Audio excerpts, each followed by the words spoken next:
Close your eyes now, and imagine a world where death did not come for the philosopher king in the year 180, where Marcus Aurelius Antoninus, emperor of Rome, servant of reason, student of the Stoics, did not fall to plague in that cold military camp along the Danube. Imagine instead that his breath continued, that his pulse steadied, that the fever broke like dawn over distant mountains, and he rose from that sickbed not as a mortal concluding his journey, but as something else entirely, something the world had never known. An emperor who would not die, a mind that would not fade, a presence that would stretch across centuries like a river flowing toward an ocean it would never reach. The legions gathered outside his tent that March morning expected to mourn. They expected the rituals of succession, the deification, the funeral pyre sending smoke toward the gods. But instead, they found him standing, older than his 58 years suggested, yet somehow renewed, touched by something neither medicine nor prayer could explain. And so begins this longest of journeys, this impossible extension of a life already lived in service to empire, to virtue, to the examined question of what it means to be human, now stretched forward into ages unimaginable, carrying with it all the wisdom and all the regret of a man who had tried, with every fibre of his being, to rule justly in an unjust world. Rome does not know it yet. The senators do not know it. The common people in their insulae do not know it. The barbarian tribes beyond the frontiers do not know it. But history has just changed its course, has just opened a door that should have remained closed. And through that door will walk the same man, century after century, watching empires rise and fall like waves upon a shore, watching his own decisions ripple forward in ways he could never have foreseen, watching the world transform while he remains, constant, unchanging, eternal, impossible. Let us follow him now, through the corridors of time, through the centuries that unfold like scrolls of infinite length, and see what becomes of wisdom when it is given not a lifetime, but all of time, to contemplate, to regret, to understand, to endure. The first decades are strange, almost unbearable in their normalcy. Marcus continues to rule, continues to wake before dawn to write in his private journals, continues to meet with advisors and generals, continues to judge disputes and approve legislation. But now there is something else beneath it all, a creeping awareness that his son Commodus, whom he named Caesar and co-emperor in those final expected years, is watching him with confusion that slowly curdles into resentment. The empire expects succession. It has always expected succession, that sacred rhythm of father to son, of mortal to mortal, of one reign ending so another can begin. But Marcus does not fade, does not weaken, does not grant his son the throne that inheritance and tradition promise. Commodus grows older, 30, then 35, then 40, and his father remains unchanged, still physically vital at what should be 70, then 80, then beyond count. The tensions simmer in the palace halls. Whispers in the Senate suggest unnatural causes, divine intervention, curses from the east, bargains with gods better left unnamed. Marcus writes in his journals about duty, about the burden of not being able to hand over the reins, about watching his son deteriorate not from age but from the poison of waiting, of being perpetually the heir and never the sovereign. When Commodus finally dies in the year 212, not by assassination as history once recorded, but from a fever that Marcus survives but his son cannot, the emperor feels the first deep cut of what immortality truly means. He buries his son in the mausoleum of Hadrian. He stands over the sealed sarcophagus and realizes he will bury everyone, will outlive every friend, every student, every soldier who fought beside him on those frozen Germanic frontiers. The empire continues. New advisors are appointed to replace those who age and die. New generals take command of the legions. New senators arrive from the provinces to fill seats left empty by mortality. Marcus adjusts. He learns to govern with people who were not born when he first took the throne, learns to explain policies and philosophies to men and women who know him only as the eternal emperor, the one who has always been and, it seems, will always be. By the year 250, something fundamental has shifted in the Roman world, and Marcus Aurelius finds himself both the cause and the witness to transformations he never intended. The empire, accustomed now to a ruler who does not die, has begun to calcify around his presence. Reforms are delayed because the emperor will handle it. Succession crises in the provinces go unresolved because there is no model for transition, no example of power passing from one generation to the next at the highest level. He tries to implement term limits for governors, tries to create councils that can function independently of imperial will, tries to distribute power so that Rome does not become dependent on his singular, endless life. But the very fact of his immortality undermines these efforts. Who will challenge the philosopher king? Who will argue with a man who has governed longer than most families can trace their lineage? The legions along the Rhine and Danube have known no other supreme commander. Soldiers enlist, serve their 25 years, retire, and die, and still Marcus Aurelius reviews the garrison reports. Still his seal authorizes pay and supply shipments. Still his strategic vision guides the defense of frontiers he first reinforced 2 centuries ago.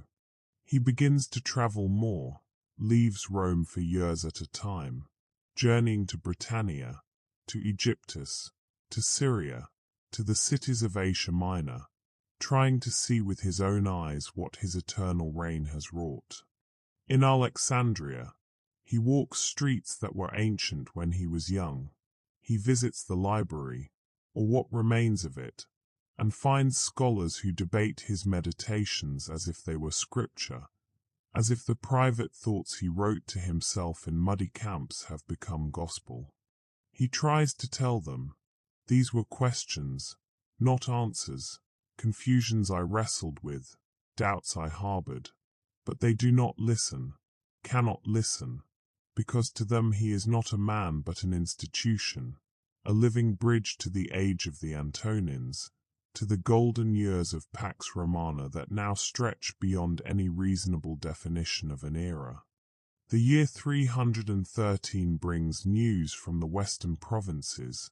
An emperor named Constantine, ruling from Mediolanum and Nicomedia, has issued an edict granting tolerance to Christians throughout the empire. Marcus receives the report with the same measured consideration he applies to all matters of state, but privately, in the journals he still keeps though no one will read them until he wills it. He writes about the irony of this moment. He remembers the persecutions under his own reign, not ordered by him directly but permitted, tolerated, allowed to proceed because the Christians seemed a threat to civic order, because they refused the incense, the rituals, the small gestures that held the empire's religious fabric together. He remembers the reports from Lugdunum, from Smyrna, the martyrs whose names he has never forgotten because forgetting, he learned long ago, is a luxury immortality does not permit. And now this new faith, this cult of the crucified God, spreads across the territories like morning light, filling spaces that the old gods seem to have vacated, and Constantine, who rules only a portion of what Marcus commands from Rome, makes declarations about divine favor and holy visions. Marcus does not interfere. He has learned, across these long centuries, that force of arms cannot conquer faith, that persecution only waters the seeds of devotion.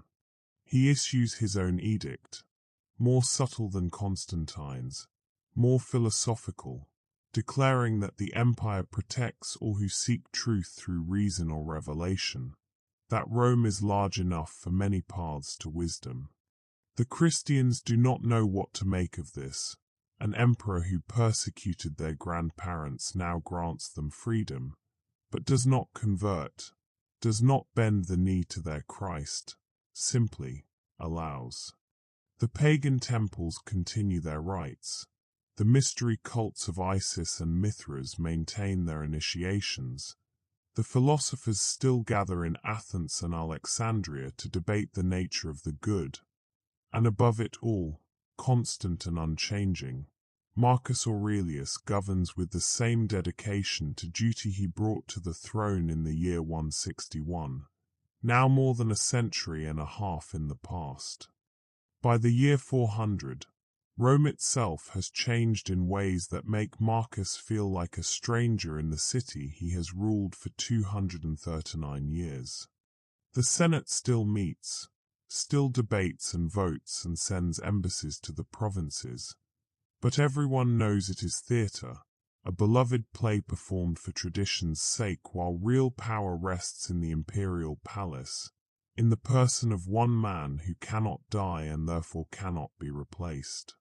He sees the cost of this now, sees it in the ambitious young men who might have been great emperors but instead become administrators, advisors, subordinates to a throne that will never be vacant. He sees it in the military, legions still commanded by competent generals, but none with the authority to make the strategic decisions that shape the future, because that authority, by custom and by necessity, belongs to Marcus alone. He tries again to reform, establishes a college of co-emperors, men appointed to rule alongside him with genuine power over regions and legions. But within a generation they are all dead, replaced by others who are themselves replaced, while he continues, the eternal center around which all others orbit briefly before spinning off into darkness. The empire's borders are under pressure. The migrations from the north and east that he first encountered on the Danube frontier have grown into massive movements of entire peoples, driven by forces he can observe but not entirely understand. Goths and Vandals and Huns press against the frontos, not simple raids anymore but whole nations seeking land, seeking safety, seeking entry into the Roman world. Marcus negotiates. He has centuries of experience now in dealing with barbarian kings, has learned their languages, understands their customs, knows which tribes can be trusted and which cannot. He settles some within the empire as foederati, grants them land in exchange for military service, tries to absorb the pressure rather than resist it entirely. The old Romans, the families who can trace their citizenship back to the Republic, grumble that the empire is being diluted, that these newcomers are not truly Roman. But Marcus remembers that Rome has always been this way, always absorbing and adapting, always transforming foreigners into citizens. He approved the Constitutio Antoniniana in 212, the edict that granted citizenship to all free inhabitants of the empire, because he understood that Rome was never a bloodline but an idea, never a people but a civilization. The year 476 comes and goes, a date that will be remembered in history's Marcus has not yet read as the fall of the Western Roman Empire, the deposition of Romulus Augustulus by Odoacer, the end of the line of emperors in the West. But Marcus Aurelius still lives, still rules from Constantinople now, having moved the seat of power eastward decades ago when it became clear that the western provinces could no longer be held together in the old way. He does not call it a fall, he calls it a transformation, a shift in the empire's center of gravity, a recognition that Rome was always more than the city on the Tiber. The eastern provinces are wealthy. Egypt still ships grain. Syria still produces textiles and glasswork. Asia Minor still thrives with trade from the Silk Road. And from the great city on the Bosporus, Marcus governs what remains with the same careful attention to justice and reason he brought to the task 315 years ago. He is alone now in a way he has never been before. Everyone he knew in his first life is long dead, their children dead, their grandchildren dead, entire family trees grown and withered while he remained unchanged. He walks the streets of Constantinople and sees a city he helped build, a city that did not exist when he was born mortal, and he feels the weight of all those years pressing down like a physical force. The Hagia Sophia is under construction, a massive church being raised by Emperor Anastasius to honor the Christian God who has become, in these eastern lands, the dominant faith. Marcus attends the dedication ceremony in the year 415, stands among the bishops and dignitaries, listening to hymns in Greek that speak of eternity and resurrection, and wonders if they understand what those words truly mean. He has lived 4 human lifetimes, has watched the rise of Christianity from persecuted sect to state religion, has seen the old gods fade from public worship even as their temples still stand, empty now, monuments to beliefs that could not survive the changing world. He does not convert, he cannot, because to do so would be to admit that all his Stoic philosophy, all his meditations on virtue and reason, were insufficient. But he respects the faith, sees in it something that the old religions lacked, a promise of personal salvation that speaks to hearts in ways that civic duty and philosophical contemplation never could. The 6th century brings challenges that test even Marcus's centuries of accumulated wisdom. A plague sweeps through the Eastern Empire, the plague of Justinian, they will call it, though Marcus is still the supreme authority in Constantinople, still the one who must manage the crisis, still the one who cannot fall ill while thousands die around him each day. He walks through the streets where bodies are stacked like cordwood. He visits the hospitals where physicians and priests work themselves to exhaustion trying to ease suffering they cannot cure, and he feels the helplessness that immortality does not prevent. He cannot be everywhere, cannot heal with his touch, cannot stop the disease through force of will or depth of wisdom. All he can do is organize, ensure food distribution continues, maintain order, prevent panic from destroying what the plague does not. He writes in his journals about the irony of this, that he who cannot die must watch death on a scale he never witnessed even in the Germanic wars, even in the campaigns that defined his mortal reign.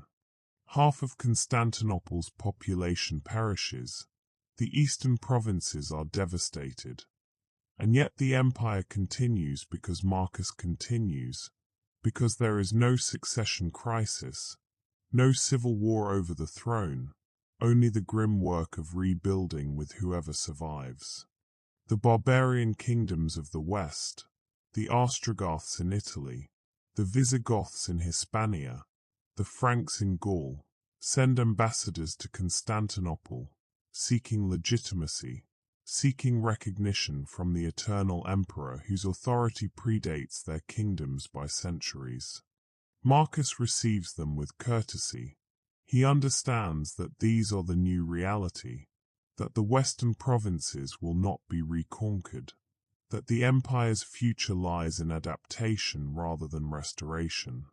He grants titles, recognizes kings as Roman magistrates in their territories, maintains the fiction of universal empire while accepting the reality of fragmentation. It is a compromise that the old Marcus, the young emperor who first took the throne in 161, might not have made, but he has learned, across these vast stretches of time, that purity of principle must sometimes yield to necessity of practice. By the year 700, Marcus Aurelius has ruled for 539 years, a span of time that has lost all meaning except as a numerical abstraction. The Eastern Empire endures, diminished in size but wealthy, cultured, Greek-speaking now more than Latin, a continuation of Rome that the original Romans would barely recognize. He has learned Greek fluently, not the literary Greek he studied in his youth, but the common Greek of the marketplaces and monasteries, the language of administration and theology that dominates the Eastern Mediterranean. He reads the Church Fathers now, Augustine and Gregory and John Chrysostom, not because he has converted, but because he wants to understand the minds that have shaped this new world. He corresponds with bishops and monks, engages in theological debates not as emperor but as philosopher, asking questions about grace and free will, about the nature of God and the problem of evil, questions that his Stoicism approached differently but no less seriously. Islam has arisen in the Arabian Peninsula, a new monotheism that sweeps across the southern provinces with startling speed, conquering Egyptus and Syria and North Africa, territories that Rome held for 7 centuries, territories that Marcus walked through as a young emperor and now can never visit again. He negotiates with the caliphs, sends embassies to Damascus and later to Baghdad, seeking peace treaties and trade agreements, recognizing that this new faith-driven empire is not a temporary threat, but a permanent feature of the world's geography. The losses sting. Egyptus especially, the breadbasket of the ancient empire, now ruled by followers of the prophet. But Marcus has learned not to mourn what cannot be changed, has learned that empires are not eternal even if emperors might be. He focuses on what remains. Anatolia, the Balkans, Greece, the great city of Constantinople itself, still the largest and richest city in the Christian world, still a beacon of learning and culture that preserves what would otherwise be lost. The year 1000 arrives, a millennium since the birth of Christ, a date that fills Christians throughout the empire with apocalyptic expectation and mystical significance. Marcus observes the fervor with the detachment of one who has seen many predicted endings come and go, but also with a sadness he cannot quite name, because he understands that he is now impossibly distant from the world he was born into, impossibly removed from the Rome of the Antonines. That Rome is gone, not just changed but vanished, existing only in ruins and manuscripts and in his own memory, which has become the last living link to an age when emperors were mortal and succession was natural, and death gave meaning to accomplishment. He has outlived the Roman Empire in any recognizable form. What he rules now is Byzantium, a Greek Christian state that calls itself Roman, but shares little except name and continuity with the empire of Trajan and Hadrian. The rituals of the court have become elaborate beyond anything he knew in his first centuries. The emperor is now a sacred figure, half-priest, performing religious ceremonies and blessing icons, surrounded by eunuchs and courtiers whose ancestors were not yet born when he took the throne. He permits the trappings, understands that they serve a purpose, that the people need their emperor to be more than a man even if he wishes he could be less. But privately, in the chambers where he still writes his meditations though no one will read them while he lives, He confesses a weariness that has nothing to do with physical exhaustion. He is tired of watching, tired of making decisions knowing he will live to see their consequences unfold across decades, across generations, tired of burying advisors and friends, tired of being the constant center while everything else spins and changes and dies around him. He cannot end it, has tried, in moments of deep despair, but whatever force or fate or curse has granted him immortality does not permit self-destruction. The blade turns aside. The poison has no effect. The fall from a great height leaves him shaken but unbroken. He is bound to this existence, bound to witness everything, to continue everything, to be everything that immortality demands. The 11th century brings the Seljuk Turks, nomadic warriors from the east who sweep across Persia and into Anatolia, defeating Byzantine armies at Manzikert in 1071, capturing an emperor, though not Marcus, who was in Constantinople managing the crisis from afar.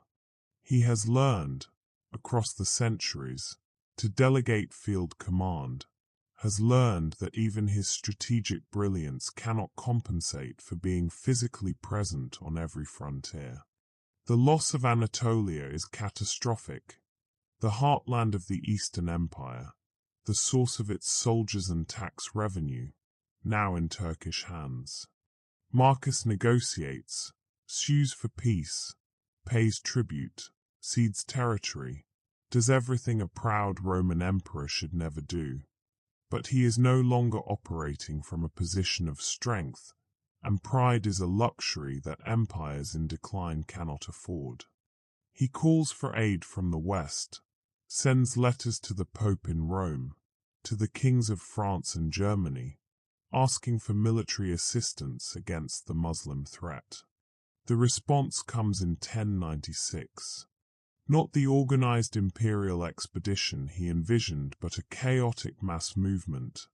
The First Crusade, tens of thousands of Western knights and peasants marching east to liberate Jerusalem, barely pausing to acknowledge Byzantine authority as they pass through Constantinople. Marcus watches them with mixed feelings, gratitude for the aid against the Turks, concern about their fanaticism and indiscipline, wariness about what their presence means for the balance of power. He has lived long enough to know that help from the West always comes with strings attached, that the Catholic Church has been drifting away from the Orthodox communion for centuries, that cultural and theological differences that seemed minor in the year 500 have grown into chasms by the year 1100. The Crusaders succeed. They take Jerusalem, establish kingdoms in the Holy Land, momentarily reverse the tide of Muslim expansion. Marcus sends embassies, tries to assert some authority over these new Christian states, tries to ensure they remember they exist to serve Byzantine interests. But the Frankish knights barely acknowledge him, barely remember that this ancient emperor in Constantinople has any claim to their loyalty. By the year 1200, Marcus Aurelius has ruled for more than 1,000 years, 10 centuries since that morning on the Danube when death should have come but did not. The world he inhabits now shares almost nothing with the world he was born into. Latin is a dead language outside of church services. The Roman citizenship he once granted to all is a forgotten concept. The legions are replaced by thematic armies and mercenary companies. The Senate is a ceremonial body with no real power. And yet he continues, the through line of history, the one constant in an ocean of change. The Fourth Crusade arrives in 1204. Supposed to march to Egypt but diverted, bought, manipulated by Venetian merchants with their own agendas. Marcus watches from the palace as the Crusader fleet approaches Constantinople. He has seen armies before, has commanded them, fought them, negotiated with them, But something about this feels different, feels wrong in a way he cannot quite articulate. The attack comes quickly.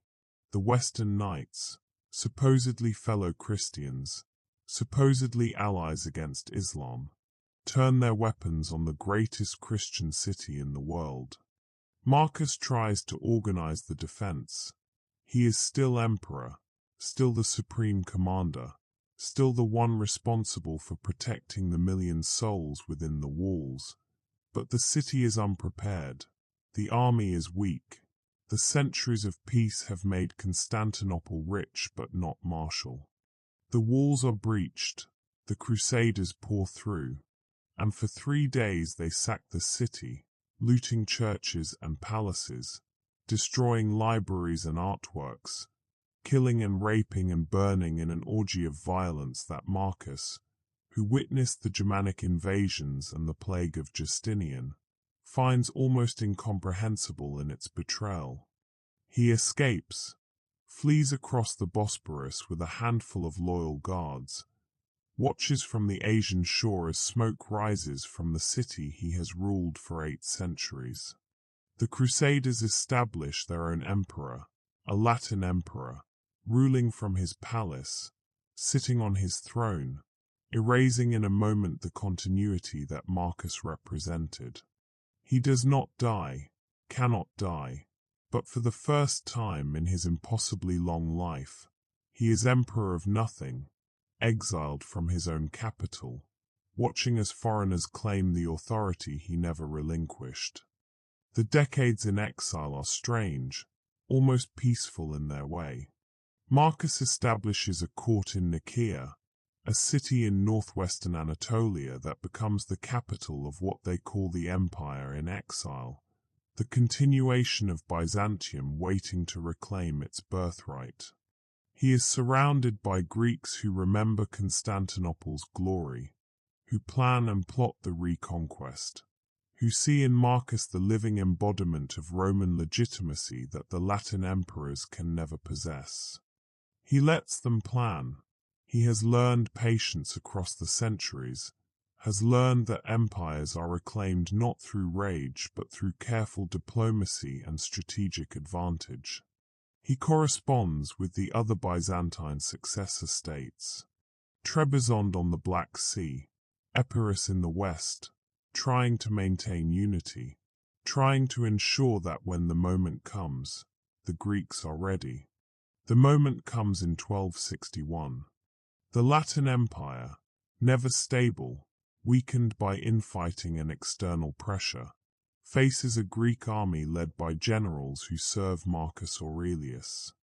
They retake Constantinople not through siege but through strategy, a small force entering through an unguarded gate, opening the defenses from within, allowing the main army to sweep through and reclaim the city in a single day. Marcus returns, enters Constantinople through the Golden Gate in a ceremony deliberately echoing the triumphs of old Rome. But there is no joy in his heart, only a deep weariness at having to rebuild again, having to restore again, having to continue again when every fiber of his being longs for rest. The city is damaged, looted of its greatest treasures, its libraries burned, its population diminished.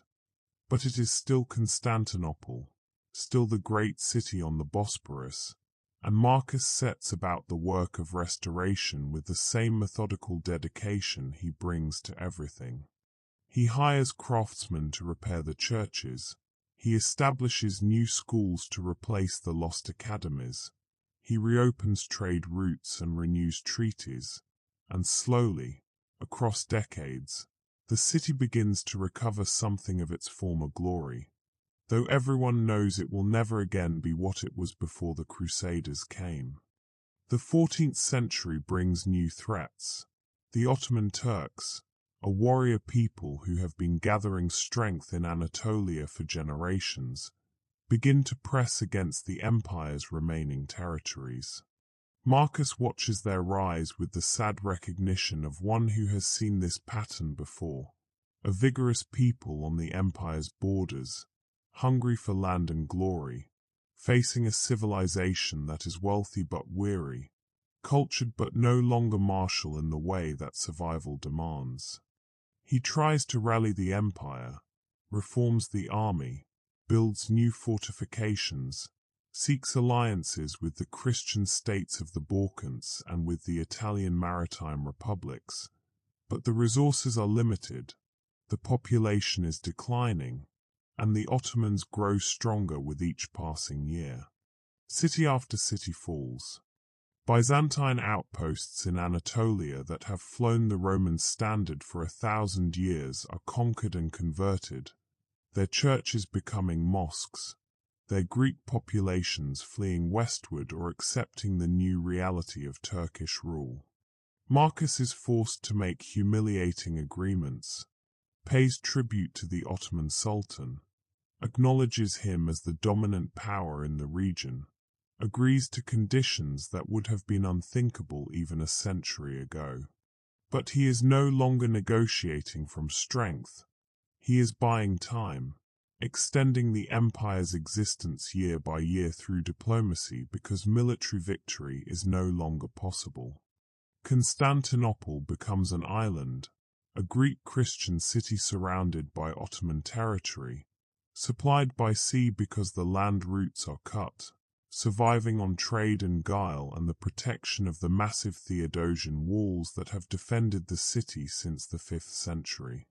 Marcus walks those walls often, inspects the towers and gates, ensures the defenses are maintained, because he knows that when the final siege comes, and it will come, these walls are all that stands between survival and annihilation. The year 1453 approaches, and Marcus Aurelius, emperor for 1292 years, prepares for what he knows will be the end of the empire he has ruled longer than any human has ruled anything. The Ottoman Sultan Mehmed II has assembled an army of unprecedented size, hundreds of thousands of soldiers, massive cannons capable of breaking walls that have stood for a millennium, a fleet to blockade the city by sea. Marcus has perhaps 8,000 defenders, a mix of Greeks and Genos and Catalans, brave men willing to stand against impossible odds, but not nearly enough to man the 14 miles of walls that protect the city. He does not deceive himself about the outcome. He has lived too long, seen too much, to indulge in false hope. Constantinople will fall. The question is only when and how, and whether Marcus himself will finally find the death that has eluded him for so many centuries. The siege begins in April. The great cannons boom day and night, smashing against the walls, cracking stones that have stood for 1,000 years. Marcus is everywhere, on the walls encouraging the defenders, in the streets organizing civilians, in the churches praying alongside people who believe their immortal emperor will save them through some miracle. He cannot save them. He knows this, has known this for years, but he cannot abandon them either, cannot flee while they stay and fight. The final assault comes on May 29th. Waves of Ottoman soldiers pouring through a breach in the walls, overwhelming the exhausted defenders through sheer numbers. Marcus fights. He is still physically capable despite his impossible age, still able to wield a sword with the skill learned across centuries, but even immortality cannot stand against an army. He is captured, dragged before Mehmed II, the young sultan who has achieved what generations of Muslim rulers could not. Mehmed looks at the ancient emperor, this man who remembers Rome when it ruled the world, who was old when Muhammad walked the earth, who has seen empires rise and fall like seasons, and offers him a choice.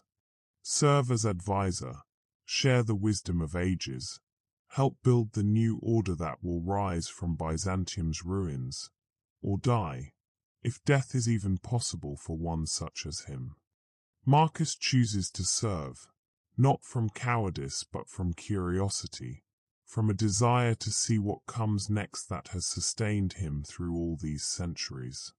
He becomes advisor to the Ottoman court, not emperor anymore. That title is gone. The 1,000-year empire finally ended. But something stranger, something unprecedented, a Roman philosopher in a Turkish sultan's service, a bridge between civilizations, a repository of knowledge that spans from the Antonines to the age of gunpowder. Mehmed treats him with wary respect, knows that Marcus's loyalty cannot be assumed, that his true allegiance is to a Rome that no longer exists except in memory and ruins. But the Sultan also recognizes the value of having someone who remembers how empires are built and maintained, who has governed territories from Britannia to Mesopotamia, who has negotiated with barbarian kings and Persian emperors and caliphs and crusaders. Marcus advises on administration, suggests structures for governing the diverse populations of the new Ottoman Empire, proposes legal frameworks that balance Islamic law with local customs, recommends policies that worked in Rome's heyday and warnings about policies that led to Rome's decline. He does this without joy. He is helping to build the successor to the empire he loved, is facilitating the very transformation he spent centuries trying to prevent. But he is also serving truth as he understands it, is ensuring that what knowledge he has accumulated across 12 centuries is not lost but transmitted, even if the recipients are not the ones he would have chosen. The irony is not lost on him, that he who was born in Rome when it ruled the world, who fought to preserve Roman civilization against every threat, now works to ensure the success of the empire that conquered Rome's last remnant. But he has lived too long to be trapped by nostalgia, has learned that civilizations are not eternal, that what matters is not the survival of any particular state, but the continuation of wisdom, of learning, of the human project of building better societies through reason and justice. The centuries roll forward. The Ottoman Empire expands under Marcus's subtle guidance, becoming a vast multi-ethnic state that stretches from Hungary to Yemen, from Algeria to the Persian Gulf. He serves sultan after sultan, Mehmed, Bayezid, Selim, Suleiman, rulers who live and die while he continues, offering counsel that grows more valuable as his experience deepens. He witnesses the age of exploration, hears reports of Portuguese ships rounding Africa, of Spanish conquistadors discovering new continents across the Atlantic, of a world that is suddenly larger than the Mediterranean basin that defined his Roman era. He advises the Ottomans to develop their navy, to compete with the European powers in this new age of oceanic trade and colonial expansion. But the empire is land-focused, its strength in cavalry and infantry, and his advice is not fully heeded. He watches the Protestant Reformation from Constantinople, sees Christianity, which he watched grow from persecuted sect to dominant religion, now fracturing into competing versions, Catholics and Protestants at each other's throats with a fervor that makes the old theological disputes between Rome and Constantinople seem quaint. He writes about this in his journals, notes that religions, like empires, evolve and split and transform, that nothing remains static, that the Christianity of the year 1500 would be almost unrecognizable to the Christians of the year 300 whom he knew in Constantinople's early days. The Renaissance reaches him through Italian merchants and Greek scholars, books and ideas flowing into the Ottoman capital, classical texts rediscovered and celebrated in the West. Marcus reads these works with mixed emotions.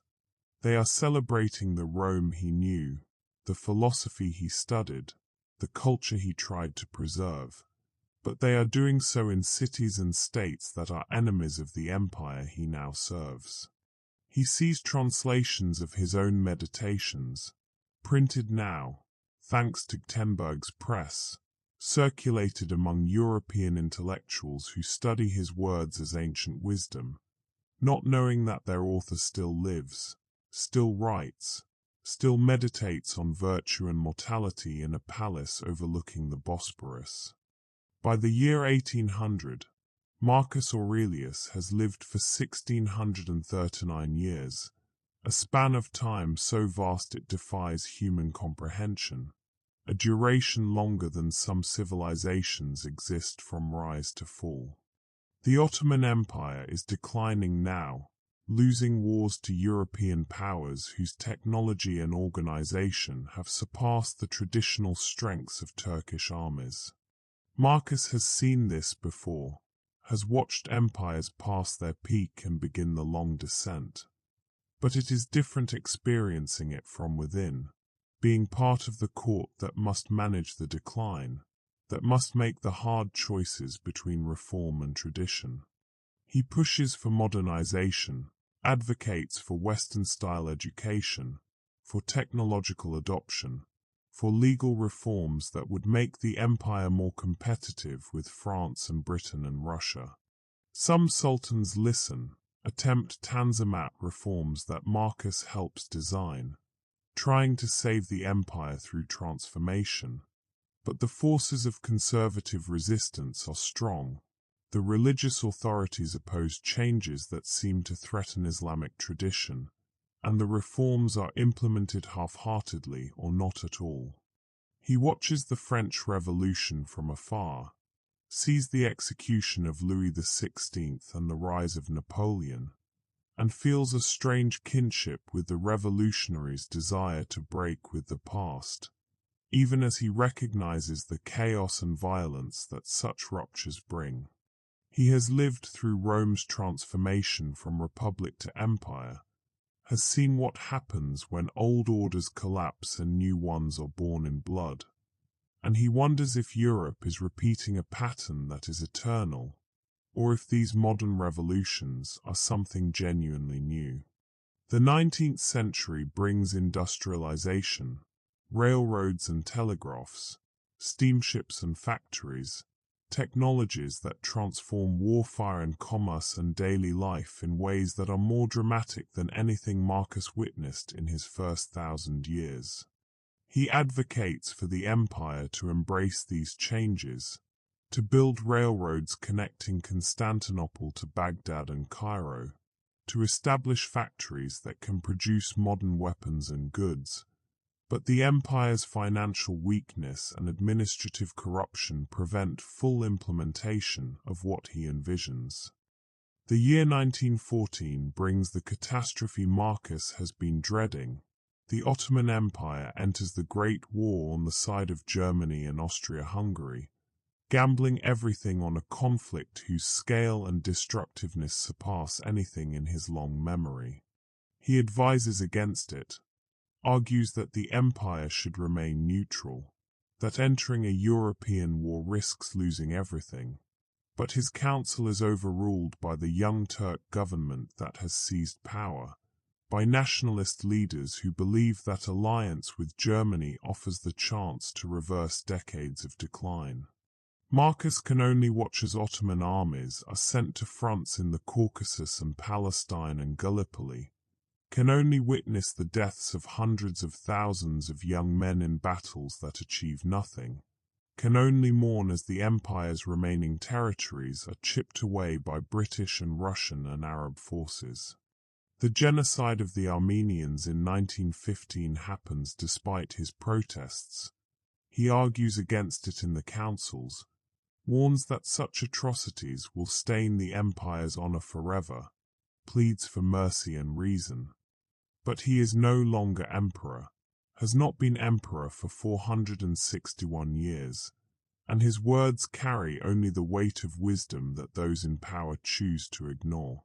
He watches the deportations and massacres with a horror deepened by the fact that he has seen such things before, has witnessed the cruelties that humans inflict on each other across every century of his impossibly long life, and still cannot understand how knowledge of history's horrors never seems to prevent their repetition. The war ends in 1918 with Ottoman defeat. The empire that Marcus has served since its conquest of Constantinople is dismembered by the victorious allies, carved into mandates and protectorates and new nation-states. Marcus finds himself in a new Turkish republic, no longer Ottoman, no longer imperial, no longer even religious in its official character, a secular state built on the ruins of the empire, led by Mustafa Kemal, who has no patience for sultans or emperors or ancient advisors who remember when Turks first came to Anatolia. The 20th century accelerates, technologies and ideologies colliding in ways that make Marcus feel the weight of his years more than ever before. He witnesses the Second World War, sees industrial genocide on a scale that makes even his long experience of human cruelty seem inadequate preparation.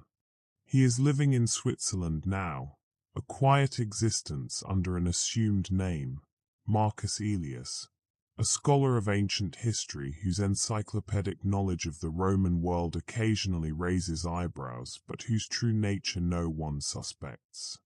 He watches the atomic bombs fall on Hiroshima and Nagasaki through newsreels in a Geneva cinema, sees the mushroom clouds rising like obscene flowers, and writes in his journal that humanity has finally achieved the power to match its destructive impulses, that the species he has watched evolve across 2 millennia now possesses the means to its own annihilation.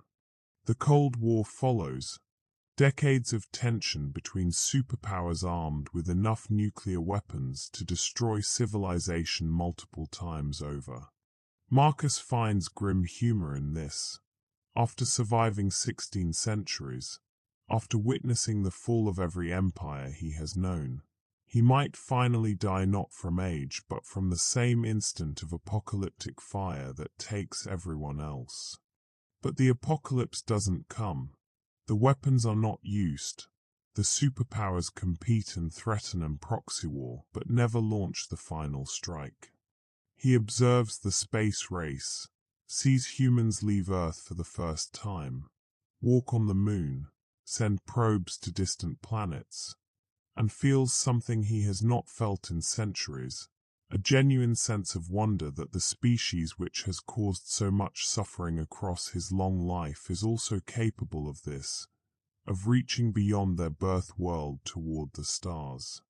He lives through the fall of communism, the collapse of the Soviet Union in 1991, the end of the Cold War, the brief moment when it seems that liberal democracy and free markets have won some final victory.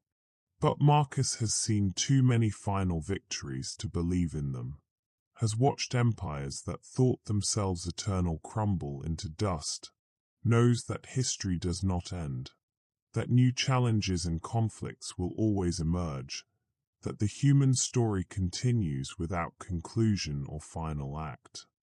And so we arrive at the present, at this very moment, February 2026, when Marcus Aurelius, born in the year 121, is now 1,904 years old, impossibly ancient, impossibly experienced, impossibly weary. He lives quietly still, moves from place to place every few decades to avoid questions about why he never ages, maintains a network of carefully constructed identities, earns modest livings as translator and consultant and occasional lecturer on Roman history.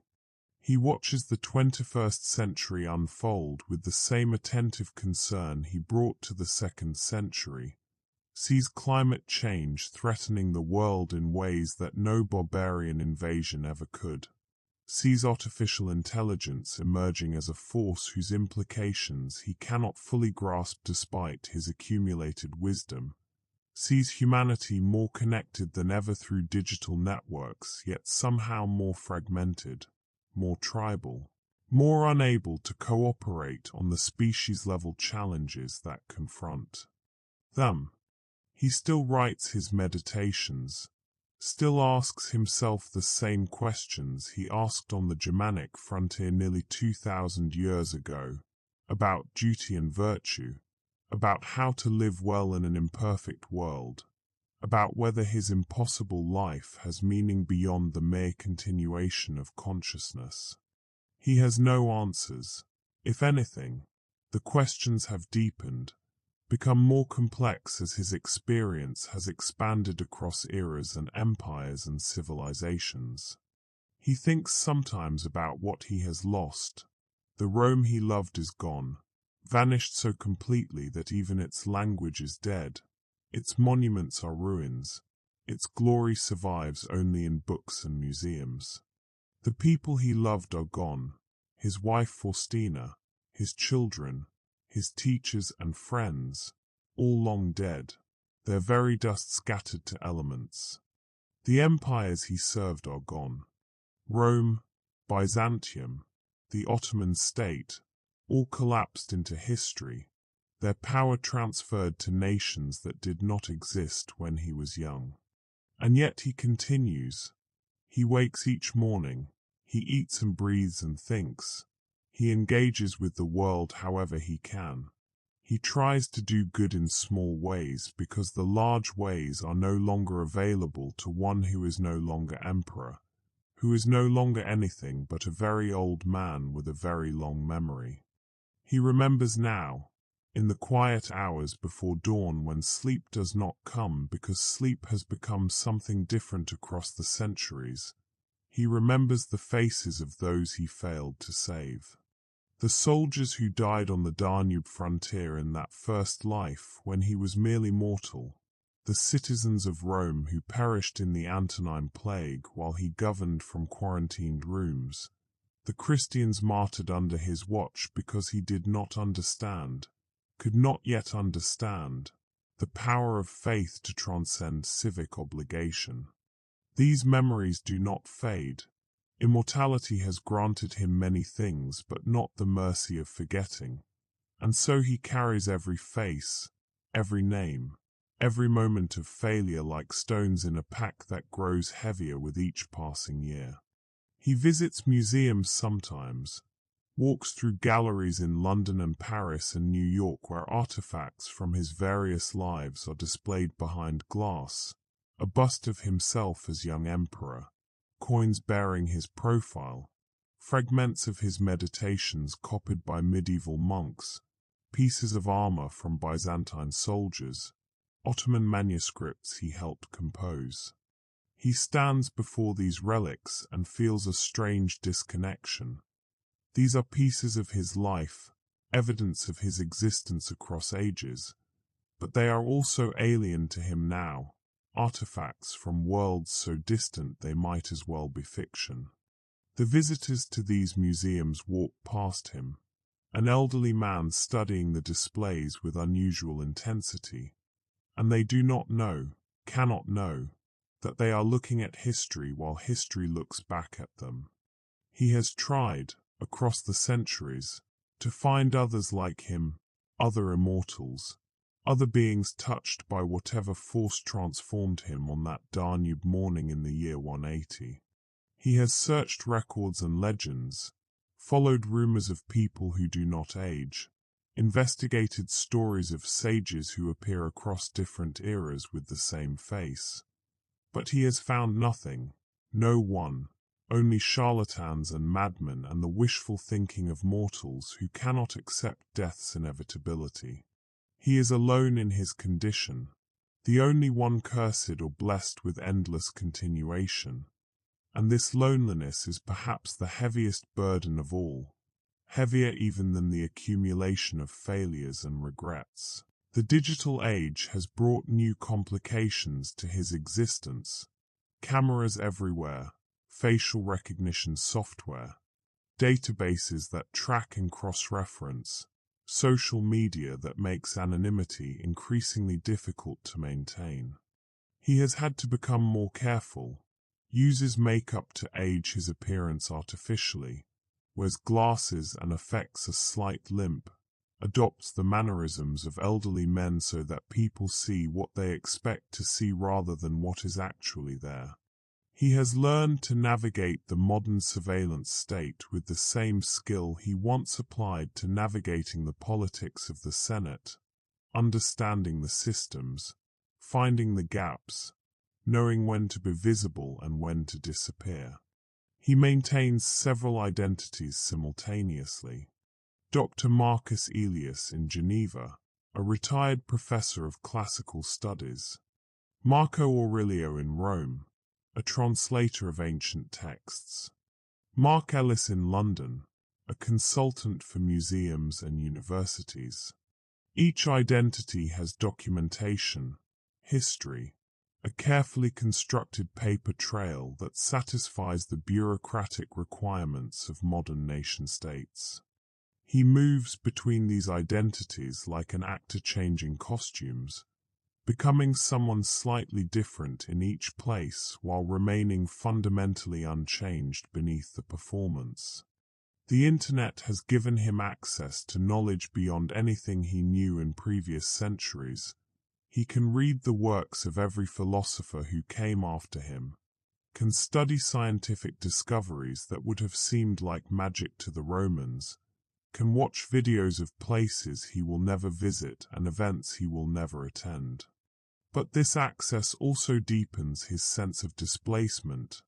He sees how thoroughly the world has moved beyond the frameworks he grew up with, how completely the questions that preoccupied ancient philosophy have been reframed or abandoned, how little of what he learned in his first life remains relevant to the challenges of this new millennium.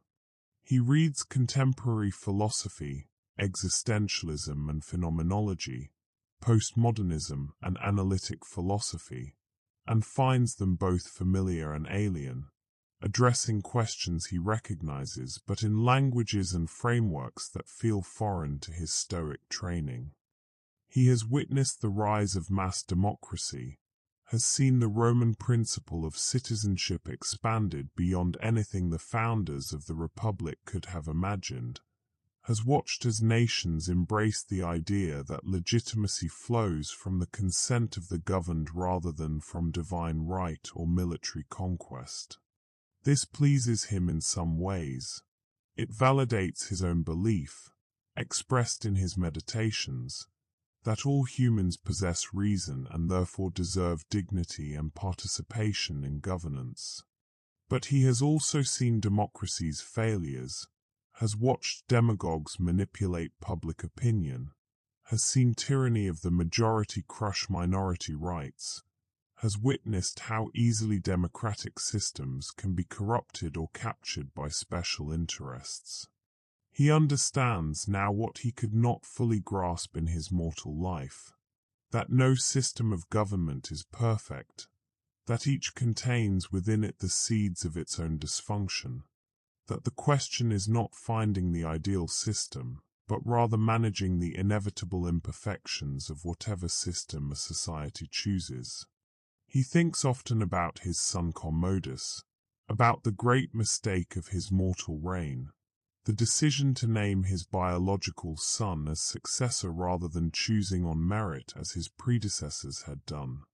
If he had died as expected in 180, history would have remembered this as his tragic flaw, but his immortality changed everything, meant that Commodus never ascended while Marcus lived, never had the chance to become the tyrant that history in some parallel world records. Does this mean Marcus corrected his mistake through his impossible longevity? Or does it mean he compounded it, denying his son the throne created new resentments, new problems, new failures that echo across the centuries?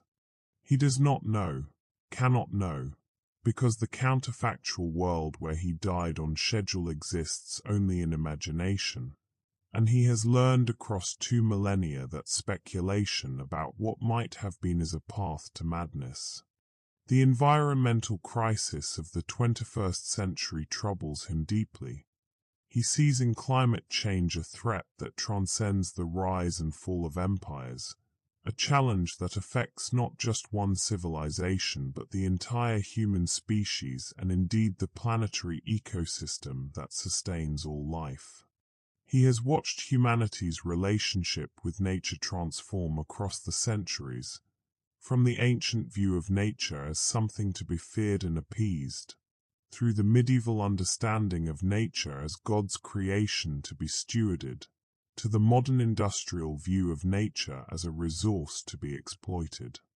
Now he sees the consequences of that exploitation: rising temperatures, extreme weather, species extinctions, disrupted agricultural systems, and he recognizes the pattern from his study of collapsed civilizations, the warning signs that a society is consuming its resource base faster than it can be renewed. He writes essays under his various pseudonyms, argues for urgent action on climate change, draws parallels between contemporary environmental degradation and the deforestation and soil erosion that contributed to Rome's decline. But his voice is one among millions, and he has no platform, no authority, no way to compel the action he knows is necessary. He is just an old man with opinions, and in the democratic marketplace of ideas, his 2,000 years of experience count for nothing if he cannot reveal their source, cannot prove the impossible truth of his existence. He volunteers sometimes, joins environmental organizations, participates in tree-planting initiatives, attends protests and demonstrations alongside young people who are fighting for a future they will inhabit and he will only observe. He admires their passion, envies, in a way, their ability to believe that their actions matter, that they can change the trajectory of civilization through force of will and collective action. He wants to share their optimism, wants to believe that humanity will solve this crisis as it has solved others, but he has seen too many civilizations fail to make necessary changes, has watched too many societies choose short-term comfort over long-term survival. Relationships have become impossible, not just romantic relationships, though those are particularly painful. But any deep human connection becomes fraught with the knowledge that he will outlive everyone, will watch everyone he cares about age and die while he remains unchanged. He has learned to keep people at a distance, to be friendly but not close, helpful but not intimate, present but not attached. It is a lonely way to live, but the alternative, forming deep bonds knowing they will end in grief, has proven too painful across the centuries. He had lovers in the early years of his immortality, women and men who were drawn to the eternal emperor, who saw in his agelessness something divine or magical, but he watched them grow old, watched their bodies fail while his did not, watched the light fade from their eyes while his remained clear and bright, and eventually he could not bear it anymore. The last time he allowed himself to love was in the 16th century. A Greek scholar in Constantinople who knew nothing of his true nature, who thought he was simply a man in his 40s with unusual vitality and breadth of knowledge.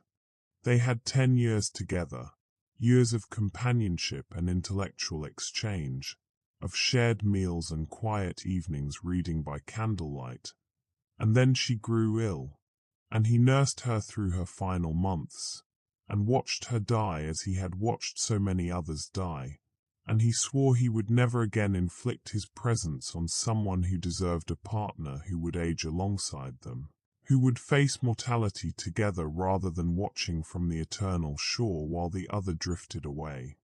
Since then he has been celibate, not from lack of desire but from an understanding that desire, when fulfilled, leads to attachment, and attachment leads to loss, and loss, repeated endlessly across centuries, becomes unbearable. He satisfies himself with solitude, with books and music and art, with the intellectual pleasures that do not require another person, with the meditation practices he learned as a young Stoic and has refined across 2,000 years of application. He wonders sometimes if his immortality has a purpose, if whatever force or fate that kept him alive on that Danube morning had some intention, some plan that he is meant to fulfill. In his darker moments he imagines himself as a punishment, condemned to watch humanity repeat the same mistakes across different contexts, forced to witness suffering he cannot prevent, cursed to accumulate wisdom that no one will listen to because he cannot reveal its source. In his more hopeful moments he imagines himself as a witness, a recorder of the human story, someone meant to remember what would otherwise be forgotten, to carry forward the accumulated knowledge of civilizations so that something might be preserved across the great forgettings that mark the transitions between ages. But mostly he thinks his immortality has no purpose at all, that it is simply an accident, a cosmic glitch, a random occurrence that means nothing beyond itself. He is here because he did not die. He continues because he cannot die. And there is no deeper meaning to extract from this fact, no grand narrative to impose on the shapeless expanse of his extended existence. This absence of meaning is perhaps the most difficult thing to accept. Humans are meaning-making creatures. They need their lives to matter, to connect to something larger than themselves. But what larger narrative can contain 2,000 years? What story arc makes sense across the rise and fall of entire civilizations? He has outlived every framework that might give his life meaning, outlived Rome and Byzantium and the Ottoman Empire, outlived Christianity's dominance in Europe, outlived the nation-states that replaced empires, and now watches as even the post-World War II international order begins to fragment and transform. He is a man without a country in the deepest sense. His country was Rome, and Rome is gone, and everything since has been temporary shelter, provisional belonging, a tourist's relationship to places and times that will pass while he remains. He reads science fiction sometimes, stories about immortals and time travelers, about beings who live across ages and watch civilizations rise and fall. He finds them both comforting and frustrating, comforting because they validate some aspect of his experience, frustrating because they always get it wrong, always miss the sheer tedium of immortality, the way that the extraordinary becomes ordinary when extended across enough time. The stories imagine immortals as tragic heroes or wise sages or detached observers, but they rarely capture the simple boredom of living through centuries where nothing fundamental changes, where humans continue to make the same errors with slightly different technologies, where the great dramas of history repeat with minor variations. He is bored. He admits this in his private journals, admits what he would never say aloud, that he has been bored for centuries, that the world has not surprised him in any essential way since perhaps the scientific revolution, that everything since has been elaboration and refinement rather than genuine novelty. New technologies emerge, but they change how humans do things rather than what humans fundamentally are. New ideologies arise, but they rearrange the same basic questions about justice and freedom and equality that philosophers debated in ancient Athens.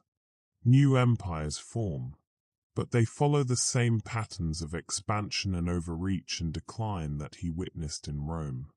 He has read the histories and philosophies, has studied the great thinkers across cultures and eras, and while each adds nuance and insight, none has fundamentally transformed his understanding of what it means to be human.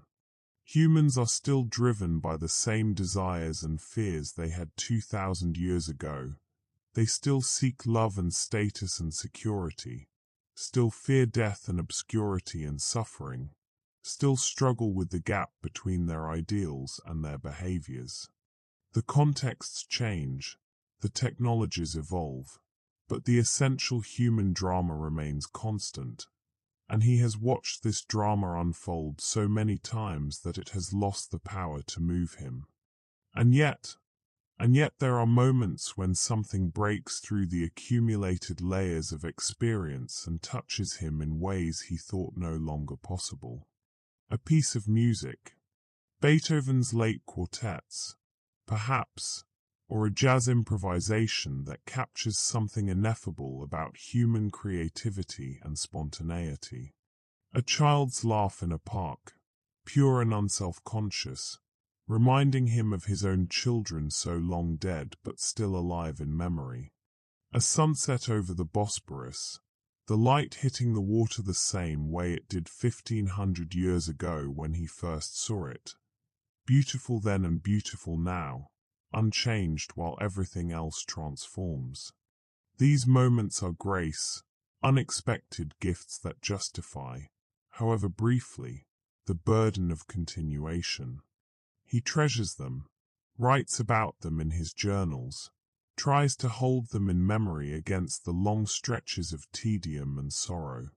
He has learned, across the centuries, that meaning is not something found in grand narratives or ultimate purposes, but in these small moments of connection and beauty, that life, even immortal life, is redeemed not by its length or its achievements, but by the quality of attention one brings to the present moment. This is perhaps the deepest lesson of his Stoicism, the teaching that has sustained him across 2 millennia, that we do not control what happens to us, we control only how we respond, and that virtue lies in meeting each moment with reason and compassion regardless of circumstances. He failed at this often in his mortal life, lost his temper, made poor decisions, allowed himself to be driven by emotion rather than philosophy. But he has had 2,000 years to practice, 2,000 years of meditation and reflection and trying again, and if he has gained anything from his impossible longevity, it is perhaps a deeper embodiment of the principles he articulated in his youth. He thinks about the future sometimes, not with hope or dread, but with a kind of mild curiosity about what will come next. He has long since given up trying to predict or control the course of history, has learned that his interventions, when he attempts them, rarely produce the outcomes he intends, that the complex systems of human civilization are beyond any individual's capacity to direct, even an individual with 2,000 years of experience. So he watches, he observes the trends and technologies, the political movements and cultural shifts, the scientific discoveries and philosophical debates, and he wonders where they will lead. Will humanity survive the climate crisis? Will artificial intelligence prove to be humanity's greatest achievement or its final mistake? Will the nation-state system evolve into something new or collapse into chaos? Will humans expand beyond Earth or remain forever bound to this single planet? He does not know, cannot know, because the future, despite all his accumulated knowledge of the past, remains fundamentally uncertain and open. This uncertainty is both frightening and liberating. Frightening because it means anything could happen, including catastrophes that would make all previous human suffering seem small. Liberating because it means the story is not yet written. The ending is not predetermined. There is still space for human agency and choice to shape what comes next. He will be there to see it. He knows this with the certainty born of 19 centuries of not dying. He will witness whatever future emerges from the present's turbulent confusion.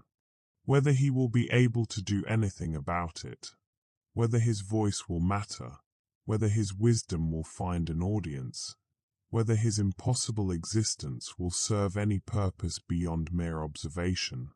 These questions remain unanswered. But he will be there, watching, remembering, meditating on virtue and duty and the strange burden of consciousness that does not end. He does not know if he will ever die, does not know if mortality will finally claim him or if he will continue forever, an endless witness to the human story, unable to participate fully but unable to leave. He has stopped trying to predict the future, has learned that his accumulated wisdom gives him no special insight into what comes next, that each age brings surprises that no amount of historical knowledge fully prepares him for. But he continues to hope, continues to believe that humanity, despite everything he has witnessed, despite all the cruelty and stupidity and waste, is capable of wisdom, capable of progress, capable of building something better. It is this hope, fragile and tested across centuries, that keeps him going, that makes him rise each morning and engage with a world that is not his world, will never again be his world, but is the only world there is. And so Marcus Aurelius, philosopher emperor, immortal witness, last of the Stoics, continues his impossible journey through time, watching, waiting, wondering what tomorrow will bring, knowing he will be there to see it, for better or worse, forever. The night stretches on, and his story has no ending, only continuation, only the eternal now. That is all that immortality truly offers, an existence without conclusion, a life without death, a presence without rest, the eternal emperor of nothing, the endless consciousness bearing witness to everything, the man who cannot die watching the world that never stops changing. He walks the streets of Geneva tonight. February 8, 2026. An old man who is not old, a mortal who is not mortal, a Roman who has no Rome to return to, and the city sleeps around him, unaware that it is watched by eyes that have seen emperors and sultans, popes and presidents, the birth of religions and the fall of empires, eyes that will continue watching long after everyone now living has joined the vast company of the dead, watching and remembering and asking still, after all these centuries, the question that has no answer: what does it mean to live well when life has no end? The question echoes in the silence, unanswered and unanswerable, and Marcus walks on through the sleeping city, through the endless night of his immortality, alone with his thoughts and his memories and the certain knowledge that tomorrow he will wake again, and the day after that, and the day after that, continuing, always continuing, the longest meditation on mortality ever undertaken by one who cannot die, now and always, forever, continuing.